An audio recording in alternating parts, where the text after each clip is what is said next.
shouting at the devil to get up on the air and name names in the eugenics operation, to lay out exactly where this society's going, to go in against the New World Order 110%, because I love humanity.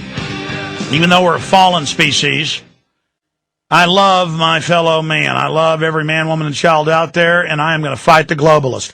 Let's continue with your phone calls, and I'm going to blitz through all the news in the next segment. Bob in Connecticut, you're on the air worldwide. Bob, welcome. Hello, Alex. Hey, buddy. Pleasure to talk to you. Pleasure to talk to you. The reason I'm calling, I've been listening to you for about 4 or 5 years now. I agree with almost everything you say, and I know everything you say is true because I've looked it up. I've done my research, and but you know what irritates me more than anything? What's that? Is I talk to my family and my friends, almost everybody I know, and I try to explain to them what's happening, and I'll tell you what, maybe I think I know one person who even cares about all this. Well, let me explain something, though. 5% won the Revolutionary War. About 1% started it in 1775 until 1783, 84, 1785. And so over and over again throughout history, it is a minority. It was less than 1% that was against slavery in 1800, the abolitionist. But by 1868, I know, I've heard you say that a million times. So, sir, well, let me just, but for those that don't know, we have a lot of listeners who are hearing this and it'll be discouraging. All I found is that I'm able to affect change, get things done, stop evil legislation anytime we fight back. Yes, the majority of people are dumbed down, literally brain damage from sodium fluoride, mercury in the food, in the shots, the aspartame they're drinking. All of this is eugenics. And so they don't respect themselves. When my question is, when will people ever wake up and actually stand up for their own, your own rights or your own security? Why does everybody have to put up with this? Listen, I hear you, brother. They're attacking us day after day. Like, I have kids, I have family. I know they're attacking my kids, and I have one kid in public school. I know how they are. I know what's going on. It's nonstop, like they're after us. I don't know. I had Hays County try to kidnap the 8-year-old daughter of one of my employees this week. It was all over the newspaper. I know, I heard it. I listen every day. People make me sick. I mean, it's just everywhere. No, listen, I hear you and I understand your frustration. It's just like Nazi Germany or Soviet Russia or Maoist China. It's got to get worse and worse and worse because the average person deep down doesn't have respect for themselves and is scared. Scared to stand up, scared to speak out. They don't understand that human destiny is all about standing up, all about being leaders. But mainly the public, adults watch over 4 hours of TV, the youth over 5 hours of TV a day, and the average grows every year. I saw the study a few months ago, the latest numbers. People are watching on average about 20 more minutes of TV a day every year. It just keeps compounding.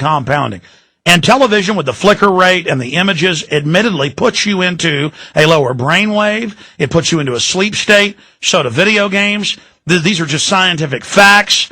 You can search engine, Google the term Alzheimer's, television viewing, it literally fries your brain. Whereas radio and reading boost your brain, your neuron connections, because when you hear me say yellow bicycle or Cape Canaveral or space shuttle or the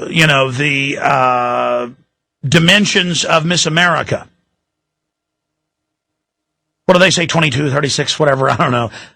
What's the dimensions of Miss America? Pull it up and I'll say it on air. When I give those dimensions, you imagine a woman with large breast, a small waist, nice figured, you image that. If I say space shuttle, you image space shuttle. That makes new neurons, new connections.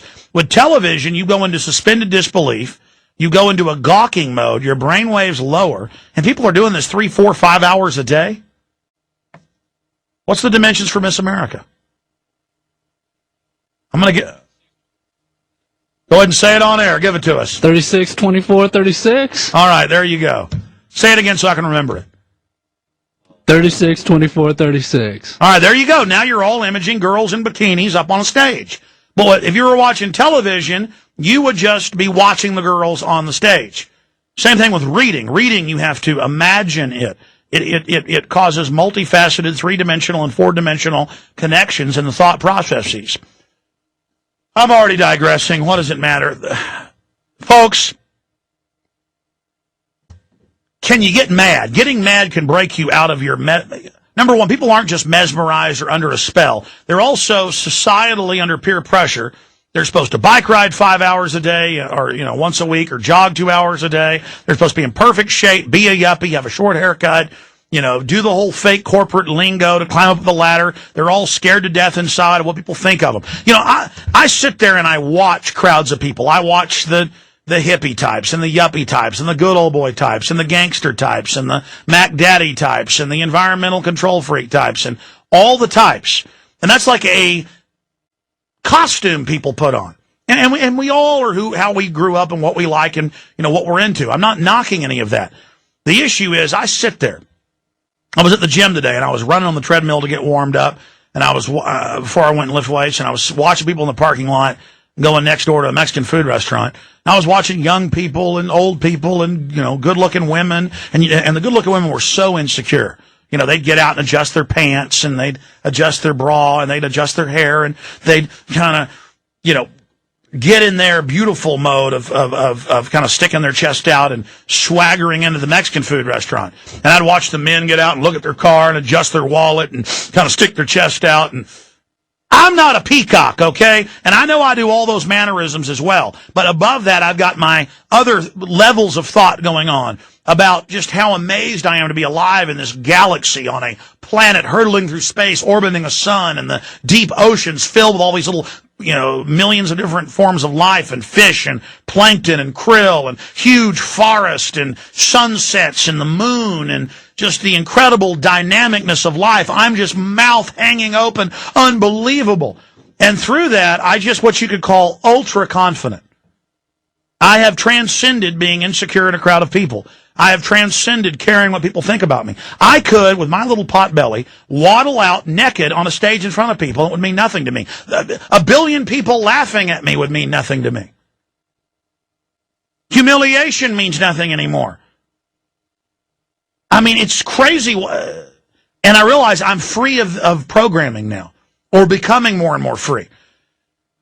Whereas the public is taught by Madison Avenue and advertisement and culture and school and then their friends and family regurgitating media propaganda on them, so it takes on a reality in the streets and in business and in life and in church. They're all scared to death. They're desperately trying to dress just right, act just right, so somebody doesn't think something about them. My problem going to the extreme, though, is that I won't dress nice, I won't comb my hair, I'll not care what I look like. So I've got to remember that it's more effective fighting the New World Order if I dress nice and comb my hair. Because I'm literally thinking about deep space nebulas, quantum mechanics, off-world space colonies we should build, just absolutely all sorts of exploration, ideas, humanity, and what the globalists are doing to us and how do we stop them. We'll be right back.